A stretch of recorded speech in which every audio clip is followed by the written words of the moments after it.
অপরাধ বোধ কি সকলের মধ্যে কাজ করে? বিচ্ছিরিভাবে কাউকে ঠকিয়ে দেওয়ার পর কোনো গভীর অনুশোচনা হয়? বা ভালোবাসার মানুষের হাতটা ছেড়ে চলে যাওয়ার পর একটা তীব্র অস্থিরতা?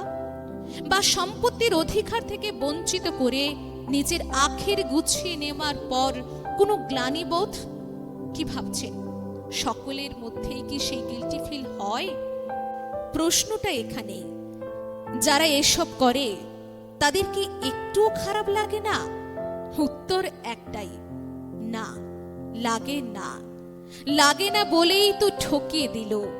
আসলে এই পৃথিবীতে কিছু মানুষের মধ্যে পাপবোধ, অপরাধবোধ, কর্মফলের ভয়, চোখের জল, অভিশাপ, অনুশোচনা এসব কিছুই কাজ করে না। আর করে না বলেই যা খুশি করে যেতে পারে। সে ভাবে যা করছে সেটাই ঠিক।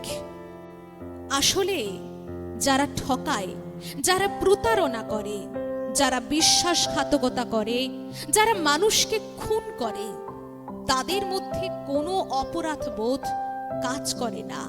কোনো অনুশোচনার আগুন তাদের দগ্ধ করে না। কোনো অভিশাপ বা কর্মফলের ভয় তাদের কাজ করে না। আর না বলেই তারা সব কিছু করতে পারে।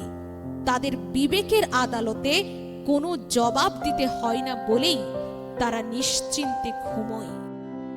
ঘুম চলে যায় তো তাদের, যাদের বিবেক কথা বলে, যাদের মধ্যে অপরাধ বোধ কাজ করে। সামান্য ভুল করেও যারা ক্ষমা চাইতে মরিয়া হয়ে ওঠে। ঘুম চলে যায় তো তাদের, যারা বিচ্ছিরিভাবে ঠকে যায়। আসলে সবাই মানুষ নয় তো, চারিদিকে অনেক অমানুষে ভরে আছে। অমানুষকে মানুষের মতো দেখতে হয় বলেই একটু আক্ষেপ হয়।